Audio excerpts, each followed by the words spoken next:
Hi, Tom. How are you doing today? How's everybody doing? This is not the smartest guys in the room.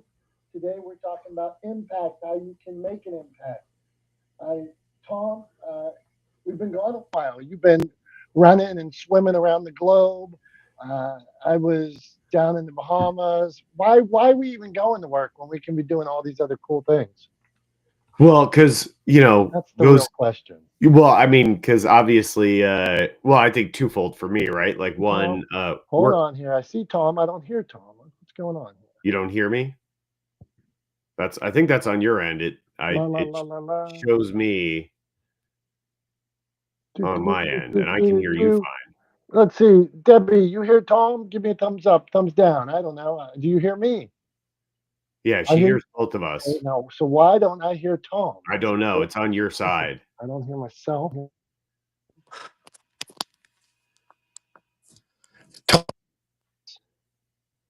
Say it again. Now you're talking. Go on. Yeah, I can hear you. Can you hear me? What kind of phone is this? You hear me? You don't hear me? I'm leaving and coming back. All right. Dominick's janky headphones striking yet again. Let's see if he comes back in quickly. But yeah, anyway, what I was going to say was the reason why we're at work instead of doing all those fun things all the time is because those fun things cost money, right? And you can't go on a cruise if you're I don't know, Dominick's doing the wave on his side. I don't know what's happening. He popped in, popped back out. I don't know if he's having phone technical difficulties, but anyway, yeah, we're at I'm at work because I got to pay for those fun adventures. Dominick's messaging me on the back channel. Let's see. He's trying to get back in, I guess. I don't know. Let's see if he's coming back. I think he's trying to get back in. I don't know what's happening right now. I guess I should just talk to myself for a couple of minutes. Or to Debbie. Debbie, if you want to come up, by all means, come on up and we can have a little chat while we're waiting for Dom to figure out his technical difficulties. He's rebooting his phone. So you'll just have to hear me through here for the time being. And then I'll shut it off once my phone gets back up and operating. Well, nobody can hear you on I mean, you're not in Clubhouse, so people on the live stream can hear you. But I'm rebooting my phone. Entertain everybody. Come on. Yeah. I'm doing my best. Debbie just came up on stage with me here, so yeah. So Debbie, I know you could hear both of us. Dom couldn't hear us. I think it's his janky headphones. But he's always, he probably got him out of a gumball machine at the supermarket or something, or stole him off of an airline or some other place like that. But yeah. So anyway, this is not the smartest guys in the room, and as you can tell, we're not always the smartest guys in the room because there's only one of us here. The other one is trying to figure out how to work his phone right now. And we got Dominick Domasky coming back in. I've invited him up on stage. I'm surprised he's not automatically up on stage. It says there he goes. We'll make him a moderator. Okay. Dom, can you hear me now? Yes, we do high quality shows here. I can hear you. I can see you, Debbie. We've been off a couple weeks. I guess you should reboot things and see if everything's working first. But we don't do that. We go live. We just do it. So what was Debbie saying? I missed it, Tom. Well, Debbie and I actually didn't talk. I was in the middle of just finishing up what I was saying, and I was about to ask Debbie a question, and then you popped back in, so we didn't actually get a chance to chat. But she did come back up. She did come up on stage to try to help me out while you were figuring out how your phone works. It's in, it's out. Let's see if this is gonna. Let's see what's gonna happen here. I hear. Is your phone still on vacation too? Is that the problem? What are you saying? I said, is your phone still on vacation? Maybe so. Maybe I'm gonna lay it down like this. Maybe it's on Bahama time or something like that. Well, I think if you can't hear me when you move it, I would bet that it's a problem with the headphones. So I think, sometimes when we go out and film bikes and hikes, we got those lapel mics on us and stuff like that. And sometimes afterwards, I'll like wrap the cord up a little bit. And Dave sees me wrapping the cord. And like if it kinks at all, like down by like where it goes in, he will rage on me and like come running over and like take it out of my hand. So maybe I got a kink in my hose or something. So go on. Yeah, well, I mean, that's the thing with like what happens with thin little electronic wires like that, right? Is when you wrap them really tight around something like, and by tight, I mean like in a small, very small loop. Over time, that puts a lot of strain on the wires, and when they come to like connection points, like where the jack goes in and stuff like that, you can end up the wire actually just breaks inside, and it can happen inside of the insulation. You can't even see it, but the wire's broken. So that happens a lot with those, and that's probably why Dave goes crazy on you to stop you from doing that, because those mics are not cheap. Oh, now 3, 2, 1. This is not the smartest guys in the room. How's everybody doing today? Reset, second try. We're back, Tom, Debbie, everybody watching. We've been gone a couple weeks. That means we might do things wrong. We might mess up, but as of right now, you don't know that the first 5 minutes went wrong, even though you're going to hear it. So, had we done this right, this is the energy it would have sounded like. So, Tom, we're talking about making an impact. Although you were swimming around the world, I want to know this. You said you were in your Ironman, and one of the things I found most interesting about this Ironman, this was the first time you swim in an ocean. So you swim. Is it an ocean or is it like a sea? Which one is it? Well, it's technically the Mediterranean Sea. Okay. But it's connected to the Atlantic Ocean. Okay. So you're saying they're very similar, a sea and an ocean. Well, yeah. I mean, it was the first time I'd ever done a saltwater swim. Okay. Right, in an Ironman, right? So, like, the swims in every other race I've done have been, have been either in a river or in a lake. Where they're predominantly freshwater. The swim in Ironman Maryland, the water's technically brackish, but it's not like full salt water. Like, it's not ocean salt water, right? Like, which is what the Mediterranean is. The Mediterranean's actually saltier than the Atlantic. So was it the waves or the salt water that made it, or both, that made it tougher? So the salt water didn't necessarily make it tougher, although getting a little bit of salt water up your nose is a lot more uncomfortable than getting a little bit of fresh water up your nose. Just throwing that out there. That's why I said in one of my posts that I put up that I accidentally neti potted with the Mediterranean and gave it a 0 out of 10. Do not recommend.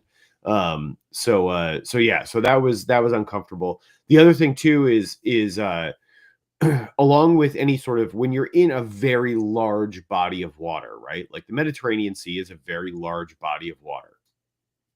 When you're in a very large body of water, you get swells, right? Which you don't get in lakes, right? Or in rivers. Generally speaking, you get like what they would call like surface chop, which is just basically,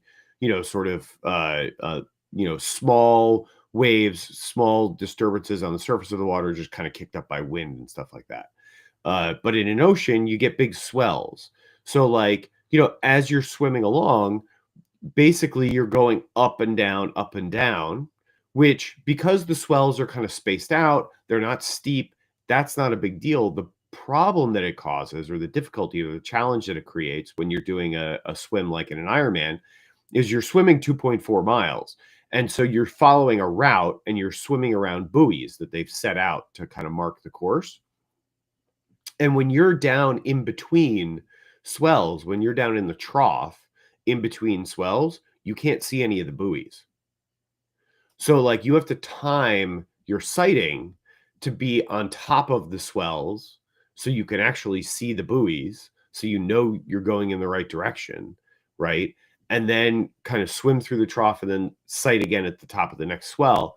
And that timing takes a little bit of getting used to, and it's not something I've ever had to do before, because I've never had an ocean swim in an Ironman, and so I've never had to try to time my sighting to the swells. And I wasn't great at it because it was the first time I'd ever done it, right? And I don't know, most of the time with anything, the first time you do something, you're not great at it, right? So so that was definitely a challenge. So between the salt water and that, and then I got unexpectedly, and I don't know how much it had to do with the salt water or what, but I got a really bad friction, like rub on the back of my neck from my swim skin. And so that was super uncomfortable for the rest of the day. Like I just had a big raw patch on the back of my neck. And it finally like, took about 5 or 6 days before it really kind of like cleared up.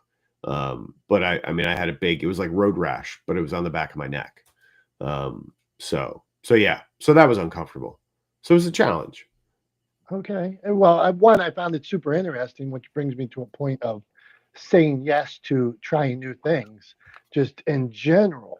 So meet so many interesting people, have so much more to talk about, have these life challenges that I'm sure when things get hard on another day, you can remember swimming out in the ocean, choking on salt water, and think, yeah, I can probably get through this trip to the bank, or whatever.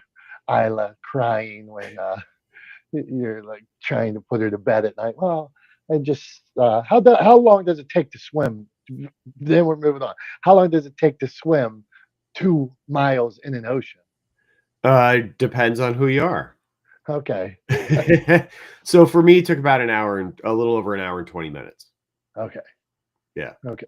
It took me about an hour and 20 minutes to swim 1 mile in a lake one time. So uh, that I see you did double the time in an ocean and kicked my butt. So okay, not we're talking about impact. Debbie, you're up. So when you when you write a book, when you get up on stage, do you set out to make an impact or do you just make an impact? What do you think, Debbie?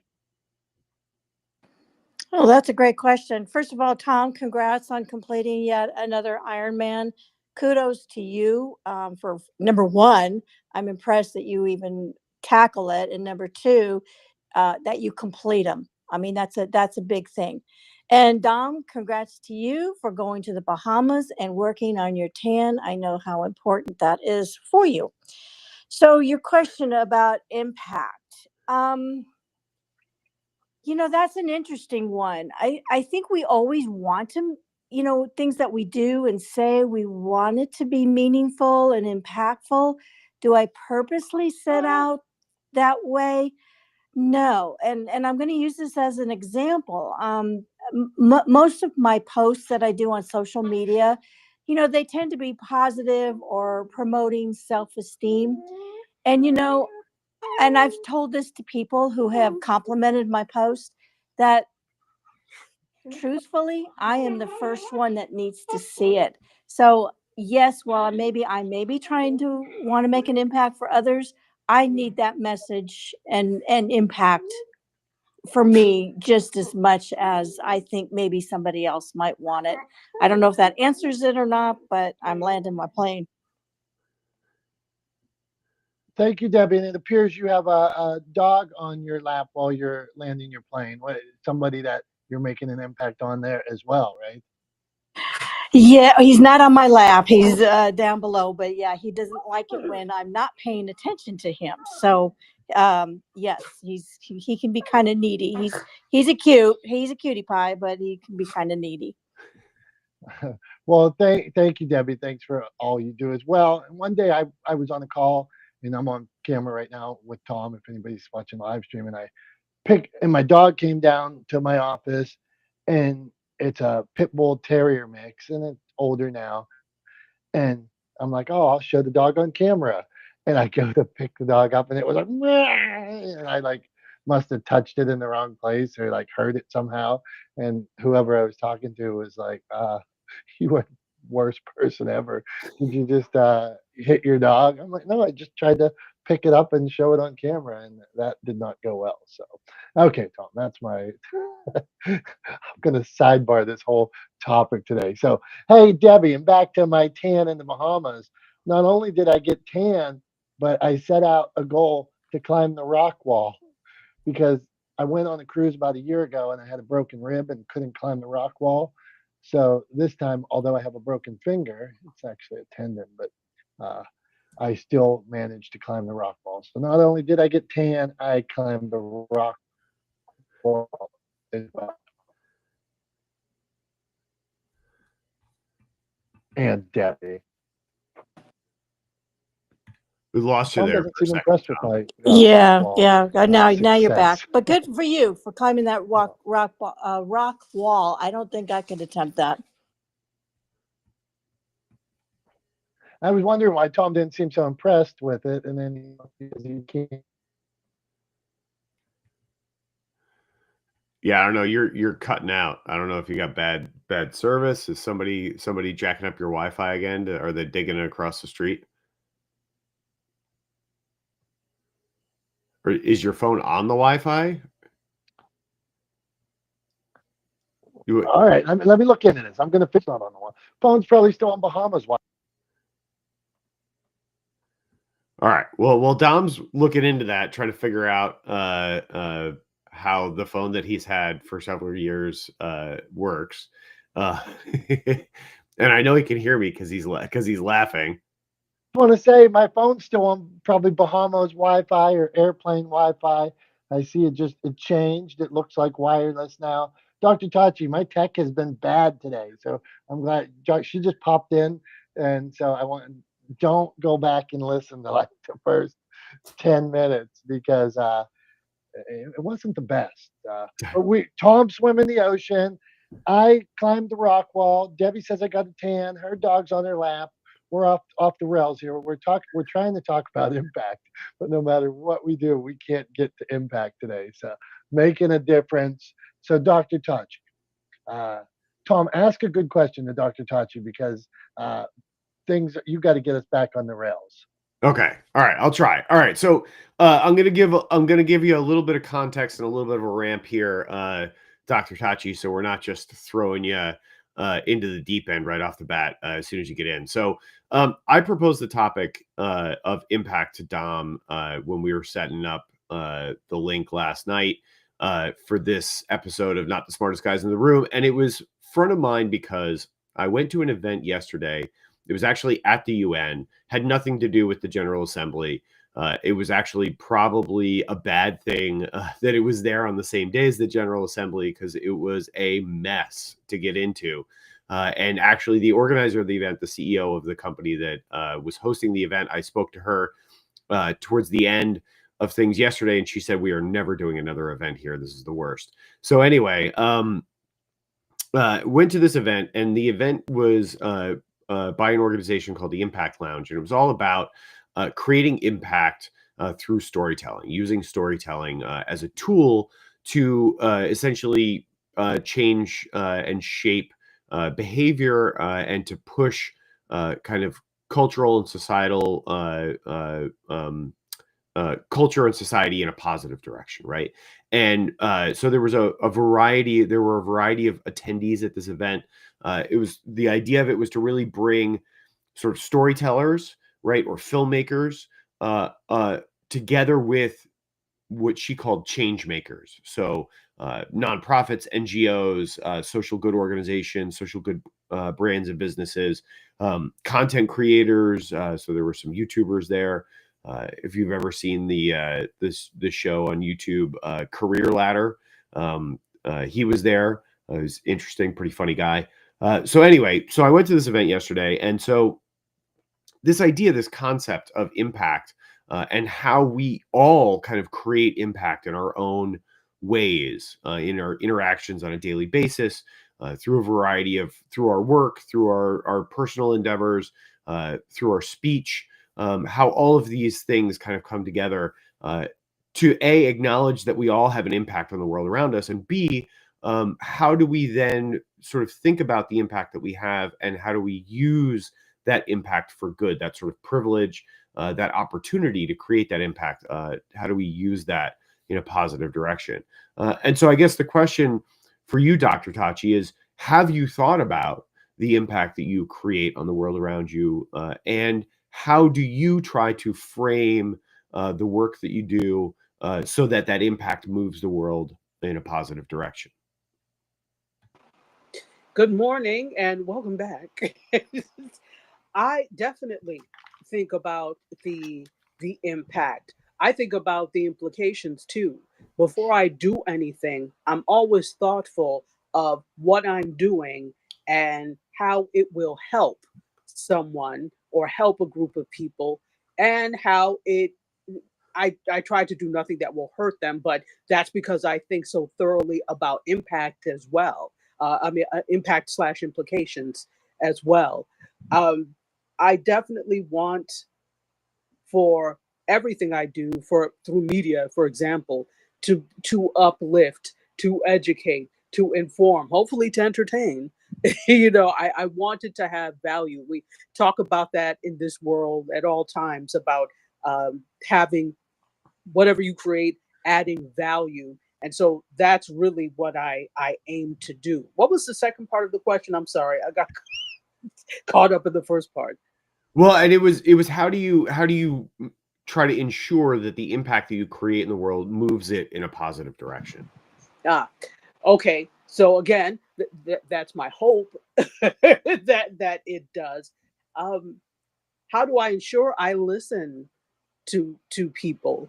The whole beauty of live streaming, of creating content that's pre-recorded, of podcasting, is to have, and then of having a network that out amalgamates all these different forces, different people, different creators, is to create some sort of impact, because I know I can't do that on my own. So my theory is, well, let's try and do that together. And I'm carefully trying to curate voices that do that type of thing. So I listen to what people say. You enjoy this, or yeah, you have an issue with this, and so I'm like, okay, let's talk it through. Because simply because somebody has an issue with something doesn't mean I'm going to change what I do, but it is helpful in understanding the way I'm perceived, or any of the creators may be perceived. So I think the biggest thing for me is listening to what people have to say about the work that I'm putting out there in the world, either my own or other people's. So hopefully that makes sense. Yeah, I mean, absolutely makes sense, and appreciate that. Dom, what about you? How do you, as a publisher, right? Obviously, you help bring other people's work and your own, right? Because you're Yeah. also an author. Help bring people's work out into the world and share it with folks. So, how do you try to ensure that? Uh, do you think about the impact that creates, and how do you try to ensure that that impact moves things in a positive direction, which is obviously sort of a core value of yours and your brand and your business? Yeah, thank you. And one, I want to go back. Dr. Tachi gave a brilliant answer, and I love the work she's doing. And that's why I think me and you surround ourselves with people that are out making a difference, people that are doing good, people that are making people think, trying to elevate humanity. I set out with this goal. I say I try to share inspiration, positivity, and smiles every day. And 20 years ago, people might have thought that was cheesy or nerdy, or this guy's what do they call that? He's too positive. It's corny, something like that. But I set out with this mission: inspiration, positivity, smiles every day. And I figure if I can add one smile to the world, at the end of the day, I win. So I try to keep it sincere. I try to keep that mission pure. So today, if Debbie leaves here, Dr. Tachi leaves, and they like, hey, I was on Not the Smartest Guys today and got something out of it. I smiled. My day is better because of that. Okay, so it started out as me. And so you asked the question about publishing. So first I was like, well, I'll try. I'll try to get out and I'll do this on my own. This strong mission of me alone. Well, maybe my story doesn't resonate with people. Maybe I'm not the messenger. Maybe I can't get far enough. What if I help other people share their story? What if I help them share stories that elevate humanity, stories that make a difference, stories that make them want to hold the door open for somebody else? And so that's really the mission became not me. Let's support people like Dr. Tachi, people like Tom, people like Debbie that are out making a difference. And so I surround myself with those people. I try to keep the mission pure every day. If I can help one more person, that's sometimes to the detriment of money. And I got to watch that I'm still trying to make a living, but it seems that it all works out if I keep my mission pure, stories that elevate humanity. It seems like I'm pretty happy and can also pay the bills too. So that's where I'm at. Yeah, I mean, I like that too. I appreciate that. I think, you know, one of the things you said towards the end there is like, you know, you have to sometimes remind yourself, like, hey, wait, this, I am running a business. I do have bills to pay. You know, I do need to think about that. I kind of find myself in a similar position sometimes where I want to do things that you know, are not necessarily in my own, you know, sort of financial best interests all the time, right? But I, like you, often will say, "Screw it, I want to do it. I know it's the right thing to do, and I'll do it anyway." And what I find is more often than not, that sort of kind of pays dividends in the long run, right? Like that someone else ends up, you know, that leads to someone turning around and going, hey, you know what? I've got a friend, or I've got a client, or I've got this business, you know, and we need help doing something here, or we need this, or like they'll recommend me to someone, and then all of a sudden I've got work out of something that I thought was going to be a loss leader for me.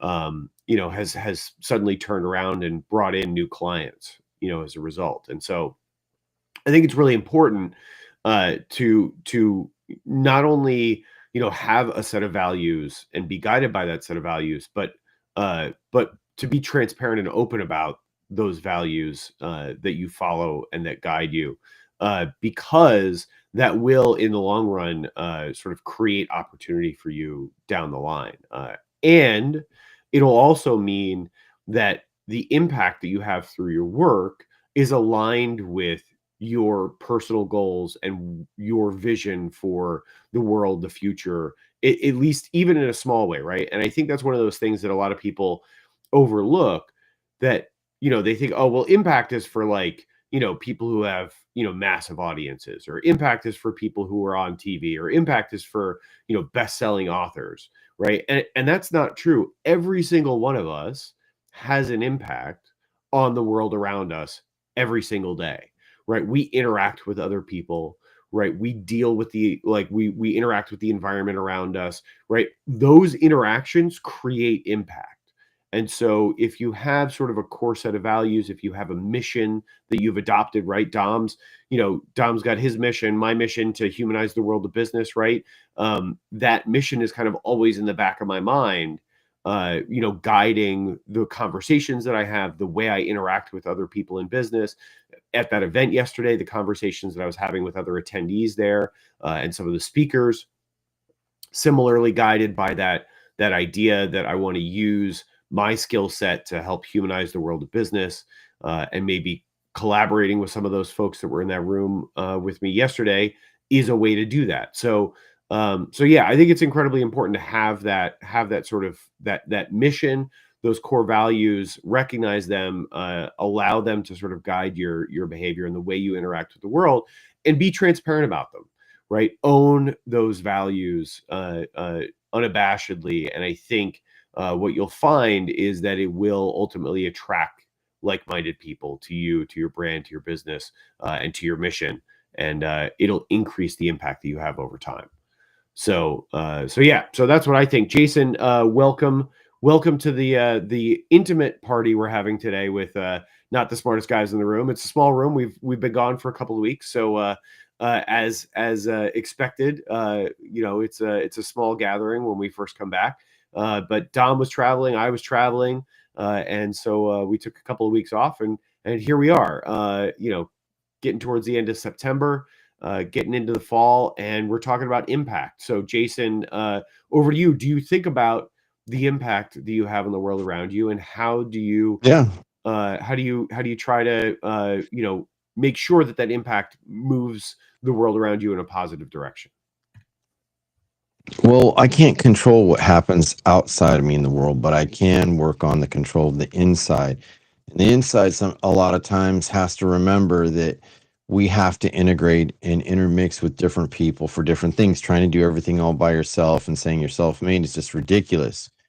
But every time you do something good or bad, it's going to make an impact. It's going to create a vibration. It's going to do all these things that some people, they call the woo-woos, talk about. But I really believe that, everything is created, and it's not an accident. Everything happens for a distinct reason beyond my own reasoning. So, whether I'm talking to somebody like, hey, I need to talk to you straight, or whether I'm talking to someone who, let's just say, needs someone to have an endearing ear and empathetic or compassionate, to a degree. It's just like we act so much, but we resolve so little nowadays, it seems like. But the way that I create value is like every time someone's talking to me, I look them in the eye if I can, or I ask them questions exactly about what they're talking about. And that creates a level of harmony and sometimes a level of expansion. So I'll just leave it at that. Good stuff, Jason. Glad to see you again. Glad you're back, man. I was just thinking about this spark and making a difference, and I pulled up a Tupac quote on this. Tupac, we can quote Tupac here. He says, "I am not going to change the world, but I guarantee that I will be the spark in the brain that will change the world." So who knows? You write something, you put out a video. It's this content is out in the world, and you may think you didn't. You may think only one person read that or one person saw it, but maybe it's the person that treats their children a little bit differently because of something you said or did, or a piece of content you come out, and now their child goes on to do great things. So that when you put out a good piece of content, uh, something that can make a difference. It makes a difference for generations and generations. It isn't a one-time thing. That's a positive energy you put out in the world that never stops. All right. Speaking of positive energy, it's that time of day. It's that time of day. Only positive things, only thumbs up ever come from Tom's thumbs. Sometimes it's a thumbs up, sometimes it's a thumbs down. We'll see. It's pop culture, it's things going on. So today, Tom, I was away. I was out on a cruise. I used to think that cruises were like this like secret society or like weird stuff going on, and maybe I'm back in. So I want to know what Tom thinks about cruises and cruise culture. Is it thumbs up or thumbs down? Are they a cult or is it good? All right. Well, so I have some I'll take you on a little bit of a journey.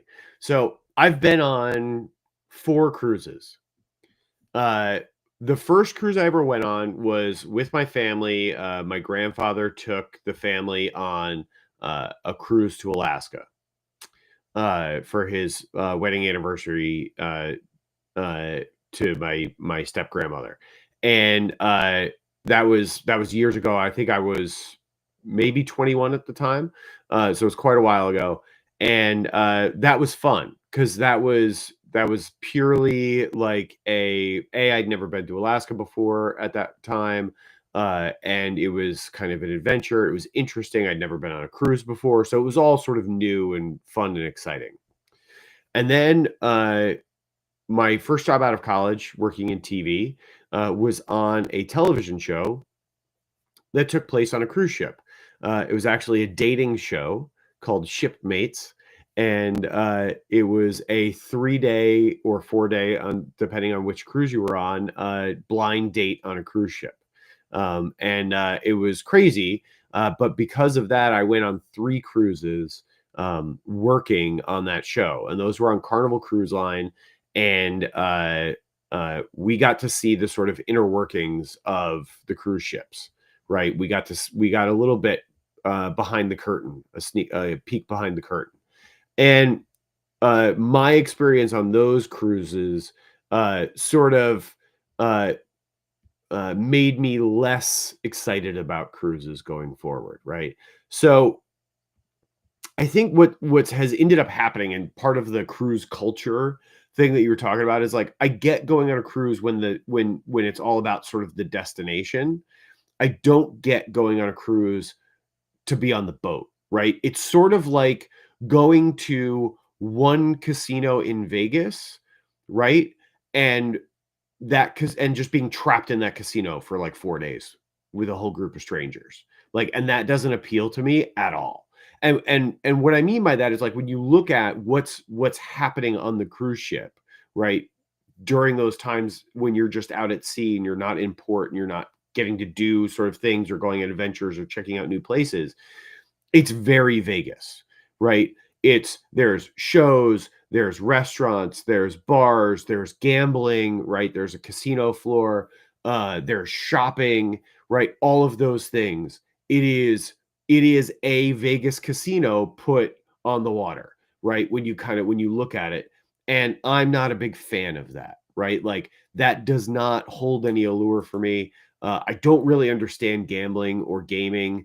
It doesn't appeal to me. I don't find it exciting. I've been to Vegas at least a half a dozen times, and I've never even put a quarter in a slot machine. It just doesn't hold any appeal to me.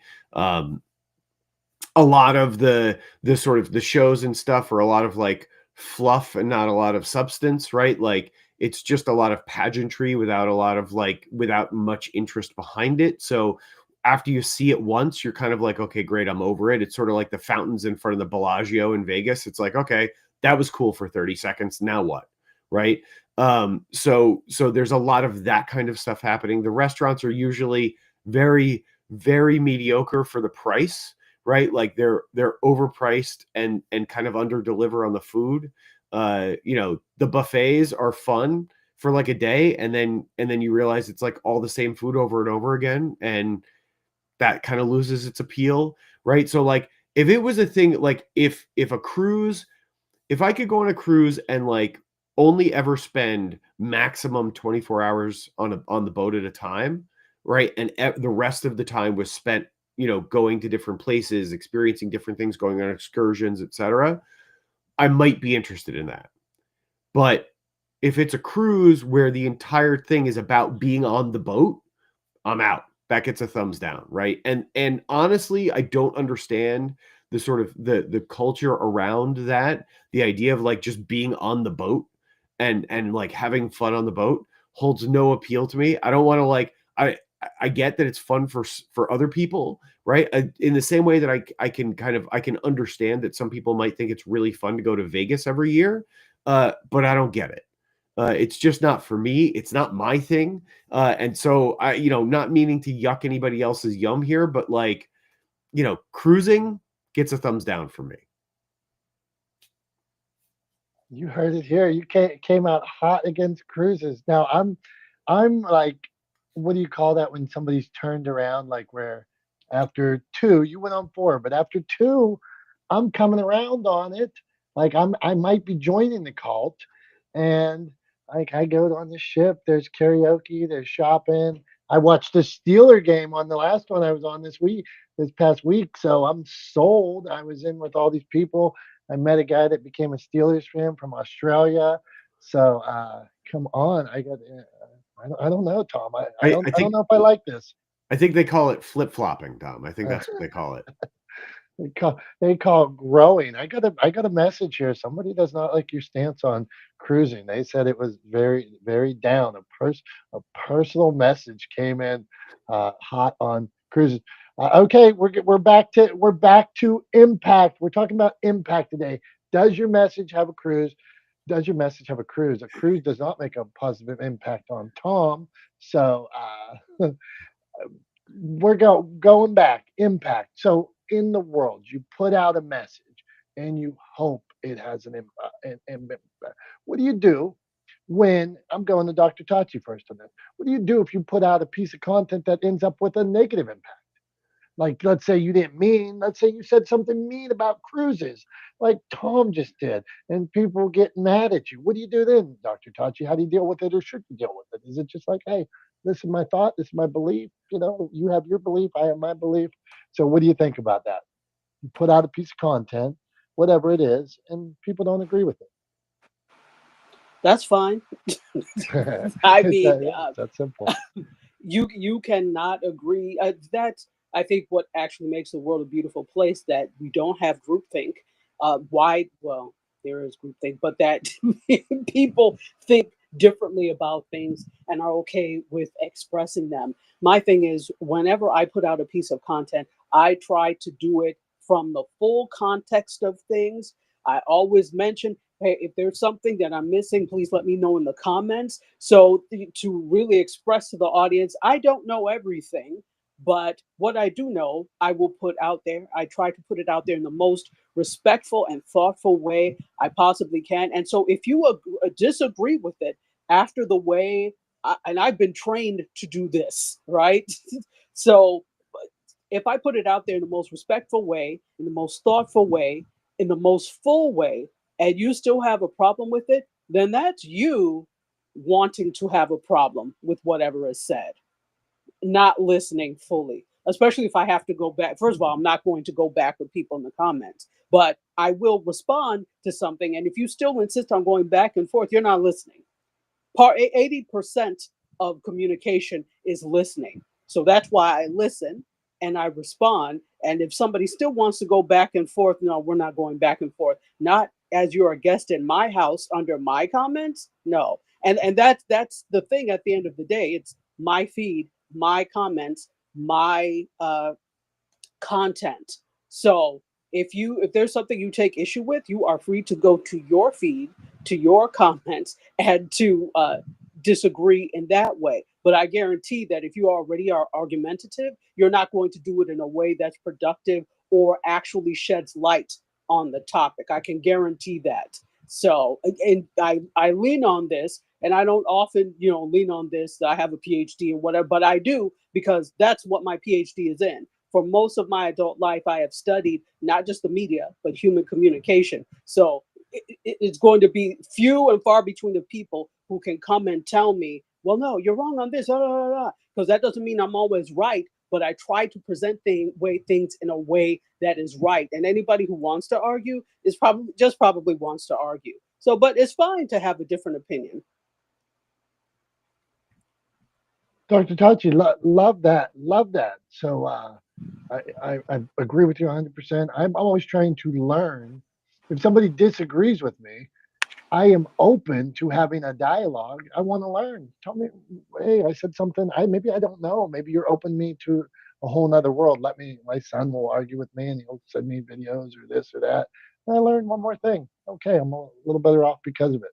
But we don't have to be angry or mad or anything like that. Tom and Jason, if you want to answer that, come on. What do you do if somebody disagrees with what you say? Yeah, I mean, I'll jump in because at least on my side, Jason was off the stage for a minute. So yeah, I mean, I'll jump in. Like, look, I think here's something that happens often, right? Is somebody expresses an opinion, just like I just expressed an opinion about cruises, right? Somebody expresses an opinion, and what people hear is not that person doesn't understand cruise culture or doesn't want to participate in or doesn't like cruises, right? What they hear is that person is saying cruises are bad, right? And it's sort of like it frustrates me often that people sort of take other people's opinions personally about not about them, but about something that they like, right? Or something that they enjoy. And I think it's really important that we always like if you like something, just because somebody else doesn't like it doesn't mean you shouldn't like it, right? And B, remember and stand firm in your beliefs, your feelings, your opinions, and don't allow yourself to be so easily swayed or affected by the opinions of someone else, right? And I think that happens all the time, that people get really caught up in being upset about someone else's opinion about something that they like, where at the end of the day, if they kind of stopped and took a step back and thought about it, they would realize that that other person's opinion doesn't affect them at all, right? It doesn't negatively impact them at all. And that they actually have to just take a step back, take a breath, remember that someone else's opinion is just that, someone else's opinion, and they're entitled to it. Just like you're entitled to like cruises and I'm entitled to not like cruises, and that's okay, right? Like, because I don't like cruises, you're not offended. right? I didn't attack people who go on cruises, right? And I didn't say cruises should be outlawed. I just said, I don't want to go on a cruise. And that shouldn't be upsetting to anybody, right? So I think often people get caught up in their feelings about something they don't like, that someone else doesn't like something that they do like.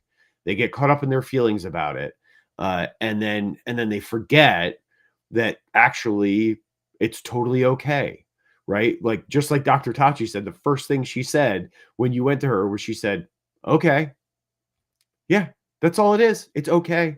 It's okay for people to have differing opinions about things. It's okay for some people to like something and other people not to like something. In fact, I would argue, not only is that okay, that's actually a good thing.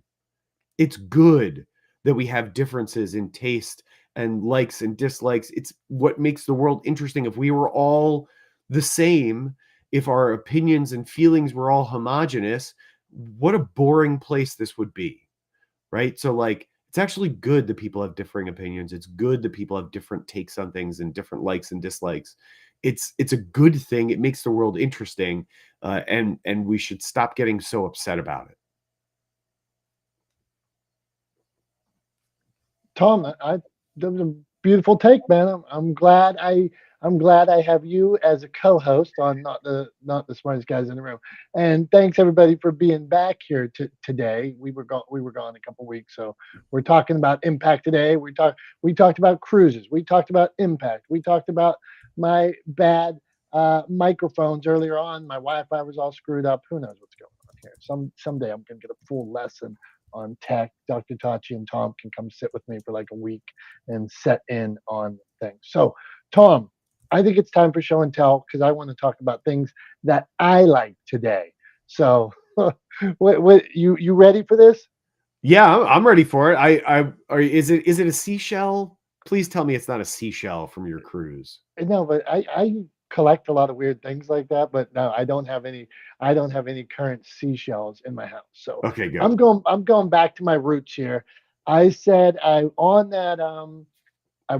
the cruise. I watched the Steelers with a bunch of people. I was screaming and yelling. I'm going to show something I've shown before, but in a different way. It's part of my collection. So if you're watching on the live stream, what you have to do to hear about what I'm talking about, otherwise I just have to detail it out, which I try to do in good storytelling form. So today I'm going to show you a terrible towel from the 2006 terrible towel is what we wave in Pittsburgh. This terrible towel is from when we won the Super Bowl in, I'm a Pittsburgh Steeler fan, proud season ticket holder. This is what we take to the games. I will say, I had to schedule my cruise around Steeler home games. And last year I had to schedule a hernia surgery around Steeler home games because I love going to the game. I don't care what anybody else thinks. I waited 20 years for my tickets. If your terrible towel touches the ground, like the worst is if you lose a terrible towel, like you go to a game and you lose one of your favorite towels. So I got one behind me. This one behind me was from 1995. I've shown before. I had to quit taking that to the games because I was scared I was going to drop it and lose it. So I had to move up to 2005 Super Bowl winning terrible towel. So Tom, so you need to get yourself, this is more not a cult. This is better than cruise community. This is my terrible towel that I take to the Steeler game. So that's what you got for show and tell today. I like it. And that's the one you take to the games. Like, this season, you'll be taking that particular Yes, terrible yes. I, towel. I had to retire the other one, and I looked through good terrible towels, and you'll see here 2006 Super Bowl champion. So this is what I take. But like you'll see people dropping them on the way to the end of the game, and people are like, "Ah, you dropped your towel, you jinxed us," and stuff like that. So you really gotta be cautious with your carrying your towel. Yeah, I was gonna say, well, I think you've got quite a collection of them too, right? Like, you've got Oh a yeah, you got yeah. a whole bin full of terrible towels. Yeah, and I got pink ones. There's ones like when you go to the games, you can see ones that have like Snoop Dogg on them. There's ones with political parties on them. There's ones with Johnny Cash. I mean, you can find a terrible towel with any representation. And this week they're playing in Ireland, so there will be, Irish themed terrible towels and stuff like that. Yeah, so That is what I got. That's the community I want to be in, besides the cruise community and the community that makes a difference. That's what I got for you, Tom. There you go. I like it. Well, I'm I'm somewhat, not that I would pursue this, but I'm a little bit jealous of like sort of your that kind of fandom and that community around the Steelers. And I like, in the back of my mind, I'm like, man, it would be fun to make it out there for a game with you one of these years. And kind of experience the whole tailgate and the walk over to the stadium, and that whole thing would be a ton of fun. But yeah, I mean, it's one of those things. I think every franchise has a group of sort of dedicated diehard season ticket holder fans who are there for every home game, who tailgate every home game, who have a great time, rooting for their team every year, and really enjoy it. So I've been to a bunch of Giants games. I've been to other games, through the years, but yeah, one of these years I'll when I make it back out to your neck of the woods again. I'll have to try to do it when we could go to when I could tag along for an experience the going to a Steelers home game. That would be a ton of fun. But yeah, no, I like it. I like I like the unique accessories that go along with Steeler fandom, right? The terrible towels. It's interesting. It's better than a cheese hat, I think. I would wear it's definitely better than a cheese hat, but I think I would wear a cheese hat if I had to wear a cheese hat. Okay, so before we got some time here, we're going to talk. Let's get tips. And this, can you have a tip for making an impact, whether it be personally or business? Tom, you want to talk about making an impact personally, or you want to talk about making an impact business wise? What do you think we should ask about? I mean, look, I think the two go hand in hand, Okay. right? I mean, I think at the end of the day, like I say often, I don't have the time, the interest, or the energy to try to be anybody else other than who I am, right? And so, whether I'm at work, if I have this hat on, or I'm in Nice, France for an Ironman, like I'm just me. I'm me everywhere I go, every hour of the day. This is who I am. And so the impact that I have on the world, I think, whether it's in through my personal interactions or through my business interactions, is relatively consistent in terms of the kind of impact that I want to create, because I'm me everywhere I go. So yeah, so I think the two go hand in hand personally. Like that's my opinion.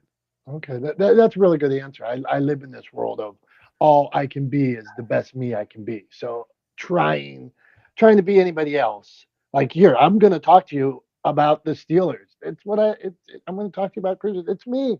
And if I tried to talk to you about other things and things I didn't, here's what here's. But at the same point, I live by, like, if in business, like we talked about already, inspiration, positivity, and smiles.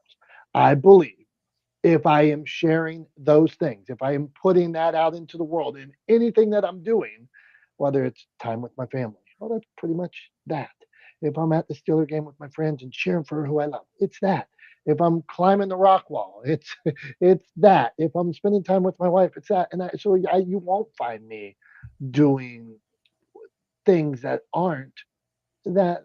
That's just who I am. And so if something doesn't fit with that, sometimes you catch yourself. You're all of a sudden in, in a world, and you're like, wait a minute, I'm looking around, look around, and you see that, and you see that, and you see that, and you're like, wait, I don't want to be right here, right now. And you have a choice to leave, exit, walk away, not associate with those kind of people. That's what I do. If I am find myself in a situation that really, this isn't who I want to be, I do my best to step away from it so I can live in that other world that makes me happy. Dr. Tachi, a final thought on that. How do you, as a business, a person, a tip, what do you got for us? Make an impact. See, she might have stepped away from us, Tom. But if not, we'll come back to her. Okay, here we go. making an impact, not the smartest guys in the room. Tom, is it that time of day? What do you think? You got a final? You gave a tip on that? What do you got for us? Yeah, I mean, I don't know. I guess, yeah, I mean, we got 4 minutes left. What do we? 4 minutes. Then I think that is time that Tom gives us his wrap up. So today, Tom, you have to wrap up your thumbs up and thumbs down. You gave a thumbs down to cruises. We talked about making an impact. We talked about making a difference. So, Tom, we talked about you swallowing, if somebody goes back and listens to the replay, we talked about you swallowing a bunch of water in the Mediterranean Sea. So, bring it all home for us. Yeah, I mean, look, so, I think maybe I'll just talk about this for a second. I'll talk about the impact that my trip to France and participating in the Ironman World Championships has had or will continue to have on me, right? So, for anybody who doesn't know, who isn't connected with me on social media, I went to France. That's why we were off for the last 2 weeks. I went to France to participate in the Ironman World Championships. I qualified last year in September at my race in Maryland, and this year got to go and actually race in that event in Nice, France. And it was the swim did not, the day started out not going great from a racing perspective. I got into the Mediterranean. It was the first time I'd ever done an ocean swim in an Ironman, which posed some unique challenges. My goggles fogged up a little bit. I didn't swallow any water, but I did get some Mediterranean up my nose. I said in one of my social media posts that I accidentally neti potted with the Mediterranean, and I do not recommend doing that. It's not pleasant.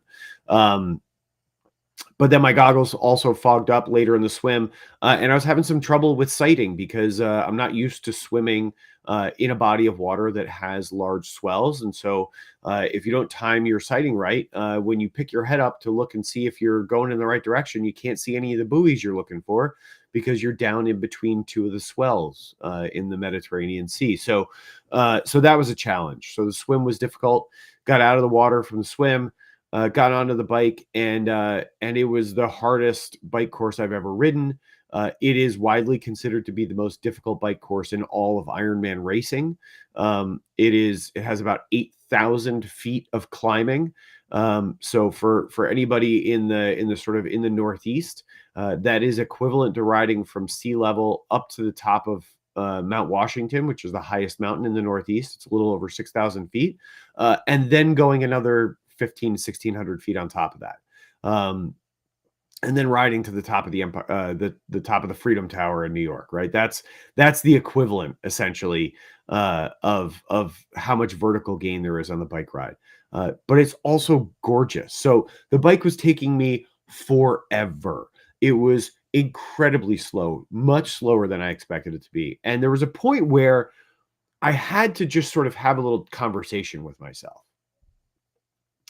And the conversation that I had to have with myself was, do I push? Do I just put my head down and work hard and push hard and try to go faster? Or do I pick my head up?